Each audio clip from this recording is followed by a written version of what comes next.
Now, this will be a short word, you'll probably be pleased to know, thinking about growth and progression. But first, the Sunday school teacher asked the class, why did Mary and Joseph take Jesus with them to Jerusalem? This little child piped up from the back, because they couldn't find a babysitter. That's the mouths of babes.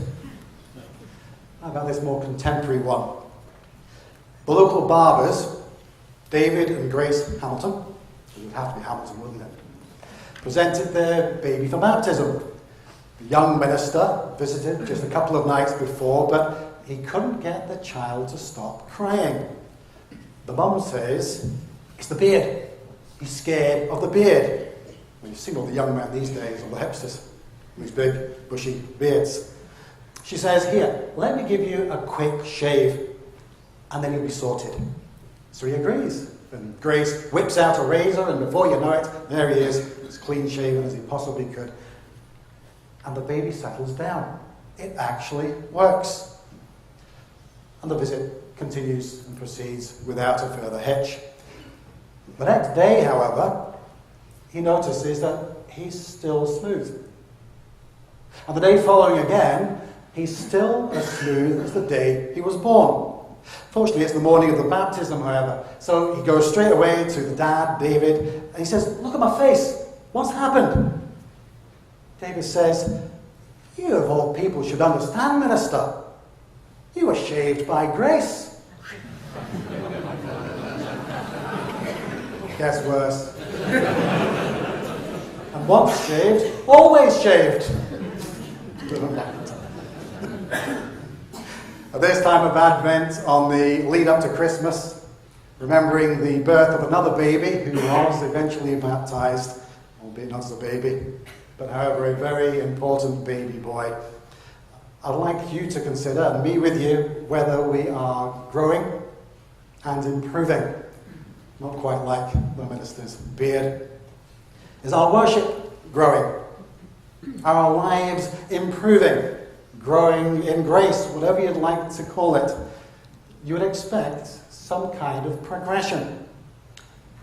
When a child is born, they know so little, though they are so full of potential.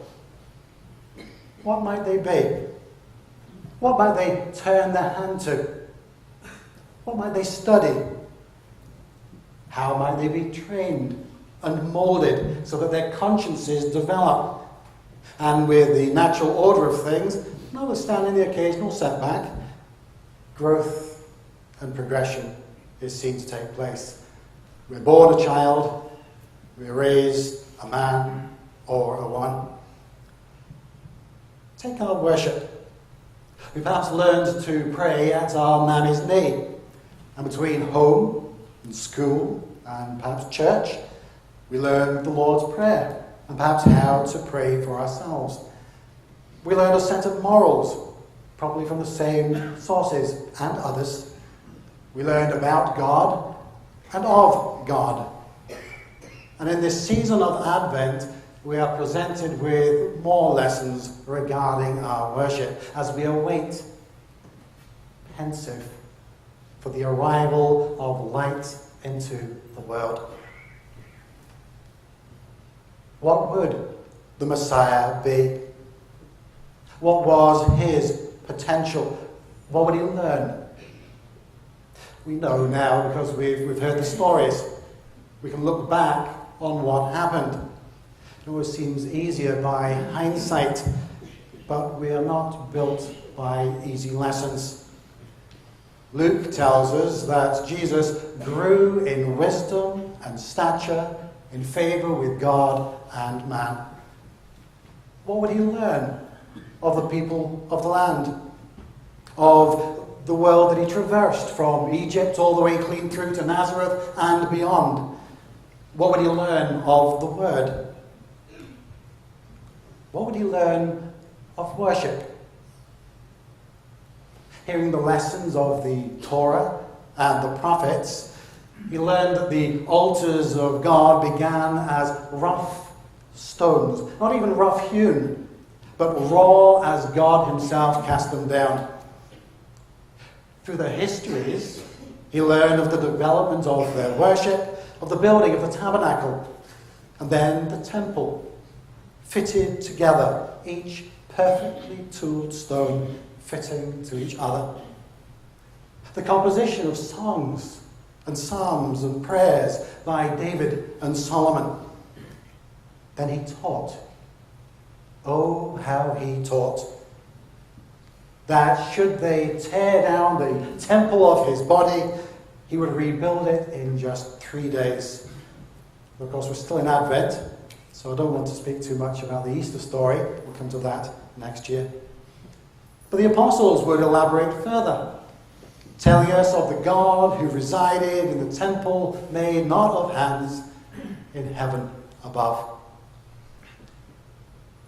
How does this apply to us, even this night?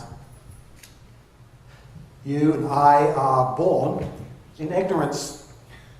We learn perhaps first of all at the mammy's knee. As time goes on, we seek that God would enlighten us and enlighten our minds in all things. Our parents attempt to mold us.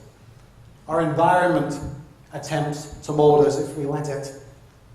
God himself molds us. We try to take a hand in it too, of course, while seeking the wisdom of the ages.